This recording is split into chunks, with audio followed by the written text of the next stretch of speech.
नमस्ते। मैं हिंदी शिक्षिका सीमा साव बोल रही हूँ। आज मैं कक्षा 10वीं के क्षितिज भाग 2 के गद्य भाग से पाठ मानवीय करुणा की दिव्य चमक पढ़ाने जा रही हूँ, जिसके लेखक हैं सर्वेश्वर दयाल सक्सेना। तो आइए पहले कवि परिचय पढ़ते हैं। सुप्रसिद्ध साहित्यकार सर्वेश्वर दयाल सक्सेना का जन्म उत्तर प्रदेश के बस्ती जिले में सन 1927 में हुआ था। उनकी प्रारंभिक शिक्षा बस्ती जिले में ही हुई। उन्होंने स्नातक एवं परास्नातक की उपाधियां इलाहाबाद विश्वविद्यालय से प्राप्त की। जीवन यापन के लिए उन्होंने अध्यापन और संपादन को अपनाया। उन्होंने पहले अध्यापन किया, फिर आकाशवाणी से जुड़े रहे। उसके बाद वे दीनमान के उप संपादक रहे।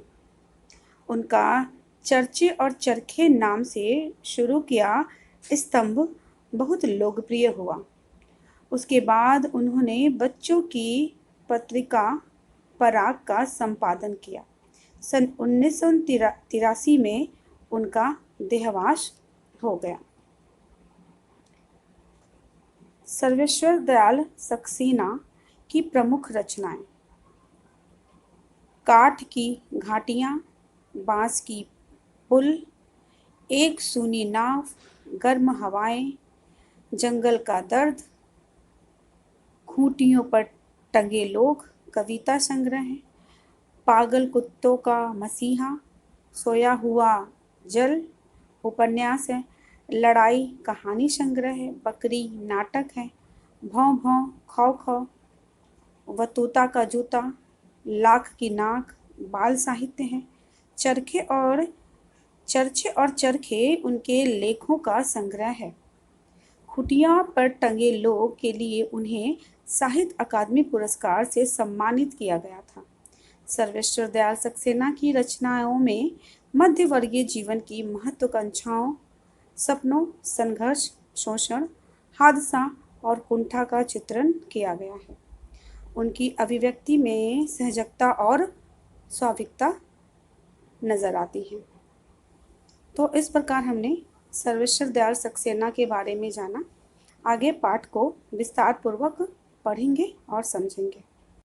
तो आइए पाठ की रूपरेखा को समझते हैं। संस्मरण हिंदी साहित्य की एक ऐसी विधा है जिनमें लेखक अपनी स्मृति में गहरे बसे किसी व्यक्तित्व की चर्चा करता है। वह शब्दों और प्रसंगों के माध्यम से उस व्यक्तित्व का ऐसा खाका खींचता है कि पाठक स्वयं को उस पात्र से जुड़ा पाता है। ऐसा ही एक संस्मरण है मानवीय करुणा की दिव्य चमक, जो सर्वेश्वर दयाल सक्सेना द्वारा रचित है। सर्वेश्वर दयाल सक्सेना इलाहाबाद के परमिल समूह के सदस्य रहे थे। वहीं उनका परिचय फादर कामिल बुल्के से हुआ। फादर के व्यक्तित्व से लेखक बहुत प्रभावित हुए थे और यही भाव इस संस्मरण में अभिव्यक्त हुआ है। तो आइए अध्ययन करें पाठ मानवीय करुणा की दिव्य चमक। तो पाठ की शुरुआत कुछ इस प्रकार करते हैं लेखक को ईश्वर से शिकायत है। लेखक को ईश्वर से शिकायत है कि जिस फादर के रंगों में सभी व्यक्तित्व के लिए मिठास भरे अमृत के अतिरिक्त और कुछ नहीं था, उसके लिए ईश्वर ने जहरबाद एक तरह की जहरीला फोड़ा का विधान क्यों किया। फादर ने अपना जीवन प्रभु की आस्था और उपासना में बिताया था, लेकिन अंतिम समय में उन्हें अत्यधिक शारीरिक यातना सहनी पड़ी। लेखक को पादरी के सफेद चोंगे से ढकी आकृति, गोरा रंग, सफेद छाई मारती भूरी दाढ़ी, नीली आंखें तथा गले लगाने को आतुर फादर बहुत याद आते हैं। अतः लेखक उन्हें याद कर कर सोच रहे हैं और उपयुक्त बातें उनके बारे में कहना उचित समझ रहे हैं। इसके बाद लेखक फादर बुल्के और परमिल के दिन को याद करते हुए लिखते हैं कि परमिल के वे दिन याद आते हैं जब वे सभी एक पारिवारिक रिश्ते में बंधे हुए थे, जिसके सबसे बड़े सदस्य फादर बुल्के ही थे। जब सभी हंसी मजाक करते तो फादर उसमें निर्लिप्त शामिल रहते थे। गोष्ठियों में वह गंभीर बहस करते और उनकी रचनाओं पर बेबाक राय देते थे। लेखक तथा उसके मित्र के घरों में किसी भी उत्सव अथवा संस्कार में वे बड़े भाई या पुरोहित की तरह खड़े होकर उन्हें आशीषों से भर देते थे। लेखक को अपने बच्चे का वह संस्कार याद आता है जब फादर ने उसके मुख में पहली बार अन्न डाला था। लेखक को उस समय उनकी नीली आंखों में तैरती हुई वात्सल्य की भावना ऐसी लगती रही जैसे वह किसी ऊंचाई पर देवदार की छाया में खड़े हैं। अर्थात लेखक बताना चाहते हैं कि फादर बुल्के किस तरह से उनके सभी उत्सव में शामिल होते, बड़े भाई की तरह उनका सहयोग करते और एक ऐसे वृक्ष की छाया बनकर उनके साथ रहते जिनके अंदर लेखक को अपार सुकून और अच्छा महसूस होता। आगे लेखक फादर की मातृभूमि और उनके परिवार के बारे में लिखते हैं कि फादर जब बेल्जियम में इंजीनियरिंग के अंतिम वर्ष में थे तब अचानक उनके मन में सन्यासी बनने की इच्छा जागी। वे सन्यासी बनना चाहते थे, जबकि उस समय उनके परिवार में 2 भाई, एक बहन, माँ और पिता सभी थे। उनकी जन्मभूमि का नाम रेम्स चैपल था। उन्हें अपनी माँ की बहुत याद आती थी। फादर अपने अभिन्न मित्र डॉक्टर रघुवंश को अपनी माँ की चिट्ठियाँ दिखाया करते थे। उनका एक भाई वही पादरी हो गया था और माँ की चिट्ठियाँ जब दिखाते थे और पढ़कर बहुत खुश होते थे क्योंकि वो अपनी माँ से अथाह प्रेम करते थे।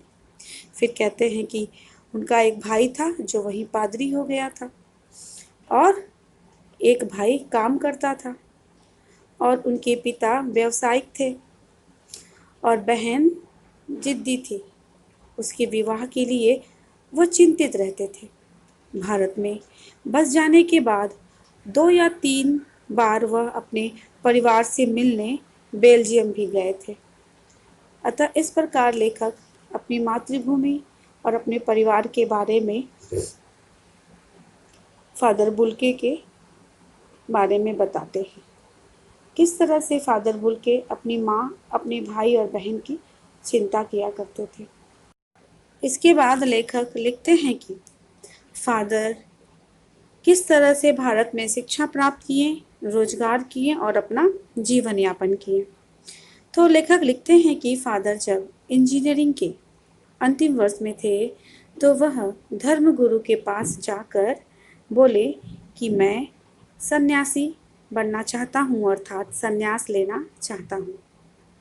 सन्यास लेने से पहले उन्होंने एक शर्त रखी कि वह भारत जाएंगे। उनकी यह शर्त मान ली गई। अर्थात जब वो पादरी बनने गए तो वहाँ के लोगों को उन्होंने अपनी शर्त बताई और वे लोग इस शर्त को स्वीकार करते हैं कि वो भारत जा सकते हैं। तो इस तरह वो भारत आए और पहले जेsuit संघ में 2 साल तक पादरियों के बीच रहकर धर्माचार का अध्ययन किया। जब वो भारत आए तो यहाँ भी आकर वे पादरियों के बीच में रहकर धर्माचार का अध्ययन किया। जिस धर्म से, जिस संस्कार से जुड़े थे, उसके विषय में उन्होंने पूरे अच्छी तरह से अध्ययन किया। बाइबल के सब नियम धर्मों को वे अच्छे से समझे और जाने।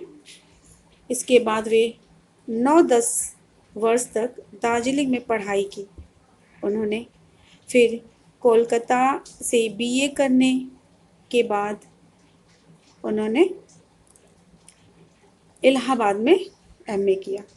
तो वे कोलकाता में बीए किए और इलाहाबाद में एमए किया उन्होंने। उन दिनों डॉक्टर धीरेन्द्र वर्मा हिंदी विभाग के अध्यक्ष थे। फादर ने वर्ष 1950 में प्रयाग विश्वविद्यालय के हिंदी विभाग में रहकर रामकथा, उत्पत्ति और विकास नामक विषय पर शोध पूरा किया। परमिल में उनके अध्याय पढ़े गए। उन्होंने मातुरलिंग के प्रसिद्ध नाटक ब्लू वर्ड का नील पंछी के नाम से रूपांतरित भी किया।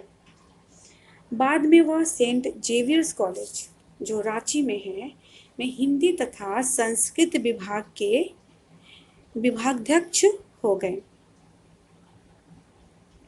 तो इस तरह से लेखक बताना चाह रहे हैं कि फादर बुल्के का घनिष्ठ संबंध भारत से रहा। वह भारत को मातृभूमि अपना सब कुछ मानते थे।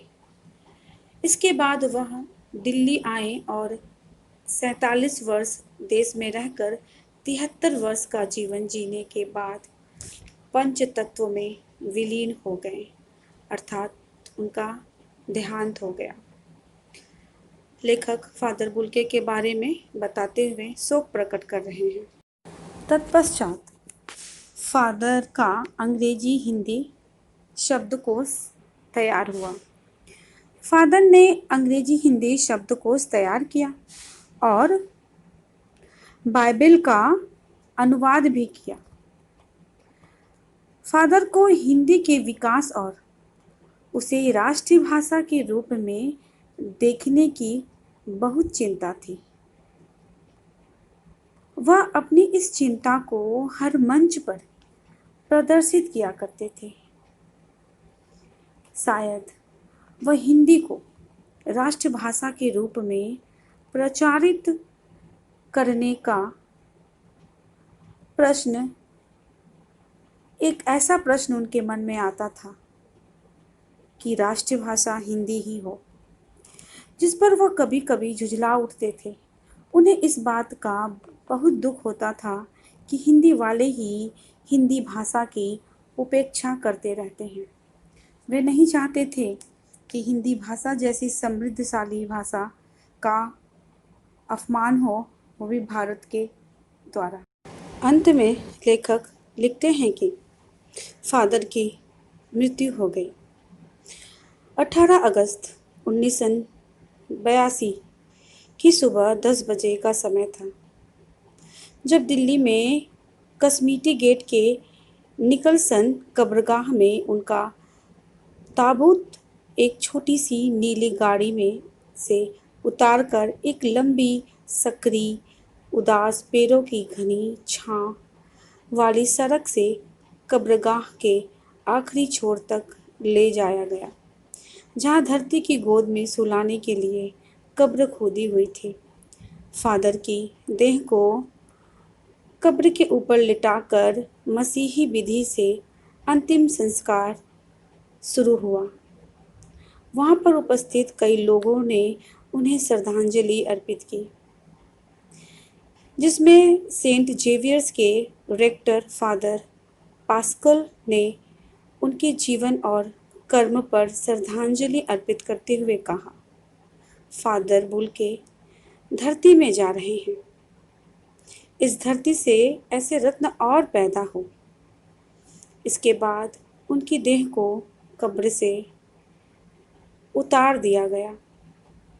फादर को यह पता नहीं था कि उनकी मृत्यु पर कोई रोएगा, किंतु उस क्षण उनके लिए रोने वालों की कमी नहीं थी। लेखक ने फादर बुल्के को मानवीय करुणा की दिव्य चमक कहकर पुकारा है।